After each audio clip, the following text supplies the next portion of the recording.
mul on sulle hea uudis, mul on selle hea uudis, kui sa mulle kaasa elad, siis mul on sulle hea uudis. Ma sain rikkaks, lõpuks ometi, lõpuks see juhtus, ma sain rikkaks. Ja täna hommikul oli niimoodi, et mõtlesin, et kõht tühi nagu ja siis tekkis nagu mõte, et huvitav, kust nagu süüa saab. Et kuidas ära loob, et nälga ma ei sure, et kuidagi loob ära, kust ma saan selle järgmise söögikorra. Ja siis arvele laekus 30 euri.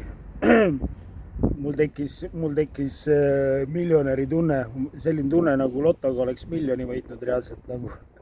Ja siis ma sain nagu aru, et rikkus on tunne. Rikkus on tunne. Ma võin tunda ennast 10 miljoniga, 10 miljonit panga arvel ja ma võin tunda ennast vaesena. Või ma võin tunda ennast 30 eurot panga arvel, ma võin tunda ennast rikkana. Et see on tunne. Et kui ma pööran tähelepanu nendele asjadele, mis võiks tekitada minus rikka tunde, näiteks tervis on korras ja tervis on korras ja see võib tekitada rikka tunde. Kui su lähedastega kõik hästi, siis see võib tekitada rikka tunde.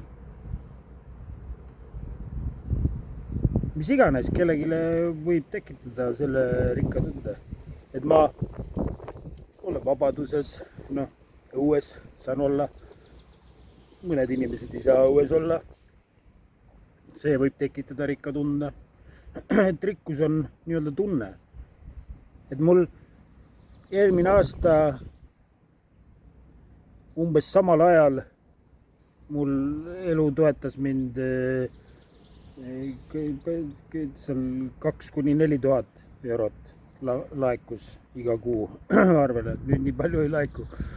Aga nagu sisimas tunned ikka ennast samamoodi. Vahet ei ole, kui palju sul seal nagu et see anum ei saagi täis väljast poolt. Nagu väliste asjadega seda sisemist anumat võibki proovida jääda täitma. Et lõppkokkuvõttes, mida me taga ajame, on iseennast. Nagu põhimõtteliselt iseennast ajame taga. Ma olen saavutanud kunagi või ma olen saanud maitsta selliseid kohti, kus dopamiini tundlikkus on läinud nii heaks, et sa istud, lihtsalt oled ja omas mahlas selle elu energiaga on nagu täielik rahu. Ma näen üks asi, mis meil tuleb saada, mis mul vähemalt on vaja saada, on see dopamiini tundlikkus tagasi. Vaata, kui ütleme näiteks, kui ma kunagi seda alkoholi jäid iga päev, vaatasid neid saite, siis tegin suitsu, siis amfetamiini tarbisin, siis ainult nimeta, kõik nagu see dopamiini nii tuimaks muutub need andurid muutuvad nii tuimaks, et sul kujuta nüüd ette, et sellistes tingimustes sul mingi päikeseloojangu vaatamine tekitab hea tunde. No kujuta nüüd ette,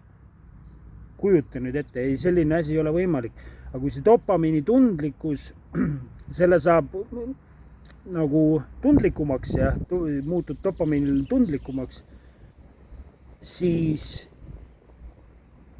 väikestest asjadest saab naudingu. Järjest nagu mida tundlikumaks sa muutud, mida tundlikumaks sa dopamiinile muutud, seda väiksematest asjadest saab rahulolu ja naudingu. Ja väiksematest asjadest saab elus rõõmu tunda. Ja ma ütlen, praegu nagu selline, mõnes mõttes ka nagu selline sotsiaalne või selline eksperiment, nagu mõnes mõttes ma vaatan, ma teen alateadlikult mingit eksperimenti, kuidas elu nii-öelda siin on müstika nagu selles suhtes, see on müstika, kuidas need asjad ennast välja mängivad. Ma ütlen, sellised väiksed asjad, nagu hästi väiksed asjad. Ma ütlen, süüa ei ole, raha ei ole, aga oled nagu rahus, okei. Et kuidagi loob ära nagu ja siis lihtsalt loob ära. See on lihtsalt üks näide, aga neid juhtub päeva jooksul nii palju, nagu neid on hästi pidevalt juhtub, kogu aeg juhtub. Lihtsalt vaatad, kuidas nagu elu või jumal või kes iganes nagu see, kes teeb selle hetke võimalikuks, et see hetk on võimalik, et see möll on siin võimalik praeguses hetkes, alati selles hetkes on kõik võimalik. See jõud hoolitseb meie eest, nagu see jõud hoolitseb meie eest.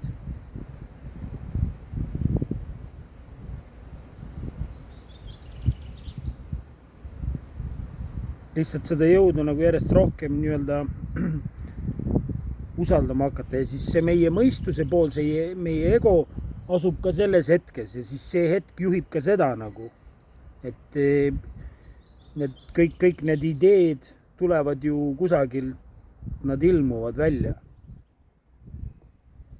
Ilma, et mina midagi teeks selleks, mis idee mul järgmisena tuleb. Igasugused pakkumised tulevad nagu ootamatult niimoodi, et asjad ja kui midagi jääb ära, näiteks ütleme, et sul on mingi plaan ja siis see plaan ei lähe nii nagu planeeritud või keegi hüppab alt ära või midagi, siis täielik rahu, chill, nagu siis elu sätib, organiseerib, teeb midagi, mida mina ei saa aru täpselt, mida ta teeb. Aga ma usaldan seda. Kui see üritus jääb ära või kui see töö otsa jäi ära või mis iganes jääb ära, siis chill, kõik on hästi nagu selles suhtes, et kõige eest on hoolitsetud, et kõik ei pea teadma, kuidas see suur plaan täpselt ennast välja mängib, aga lihtsalt mängid oma osa kaasa ja kuidas elu liigutada tahab, kuidas elu liigutada tahab. Ja muretsemine, vaata muretsemine on ka samamoodi, see muretsemine, see käib ka siis asja juurde nagu, et tuleb siis vahepeal muret tunda ja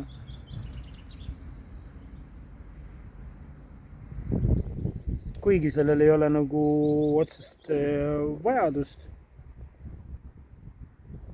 Põhimõtteliselt vaata, mida rohkem olla endaga nagu ühenduses, siis ma hakkan märkama, et seda vähem hakkavad välised tegurid, kui välised tegurid kogu aeg muutuvad, kõik muutub kogu aeg muutub.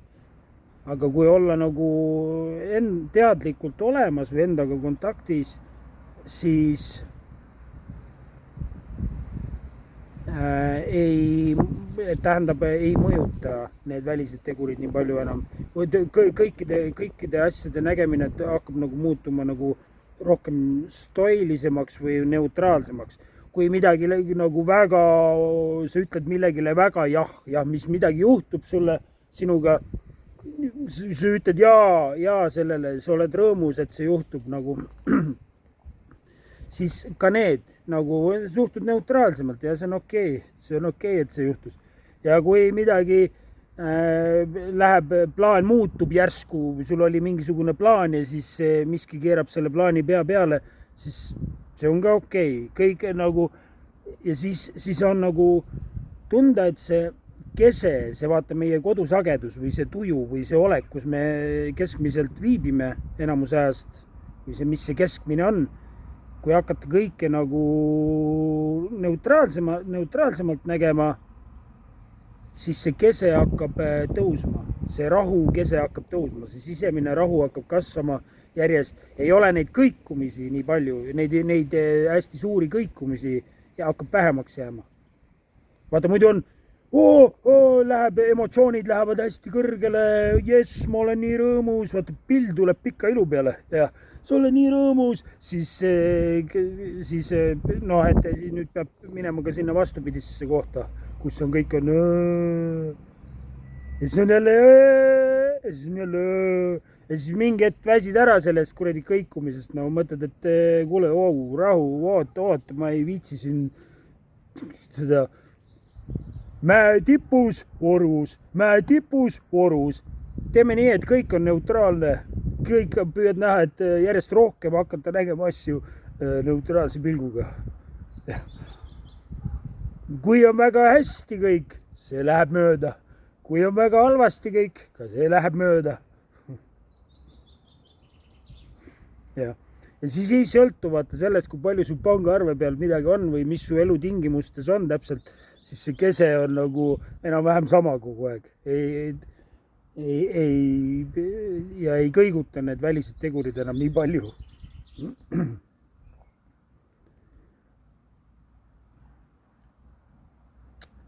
Ja, et kas su arvel on 30 euri või 300 000 euri või 3 miljonit. Tunne on enam-vähem sama ja see ei mõjuta seda, mis sa oled, mis sul on. Mis sul on, ei mõjuta seda nii väga, mis sa sisimas oled. Mõttak. Nii et, mis tekitab? Sul on võimalus tunda ennast eduka ja rikkana praegu, võitjana, eduka, võitja ja rikkana. See võimalus on sul olemas. Igal ühel on see võimalus olemas. Kui me lihtsalt oskame nii asju näha või sellisest vaatenurgast asju näha või ellu nii või suhtuda asjadesse nii.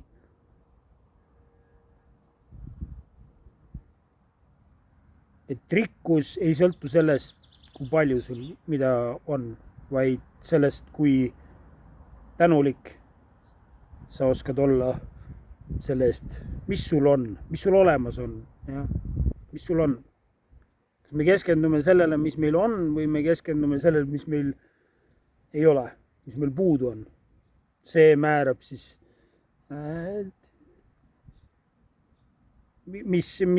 kuidas me ennast tunneme ja tõenäoliselt ka aitab kaasa sellele, mida me tulevikus oma ellu tõmbame. Vot, kuule, aga selge, kõik head.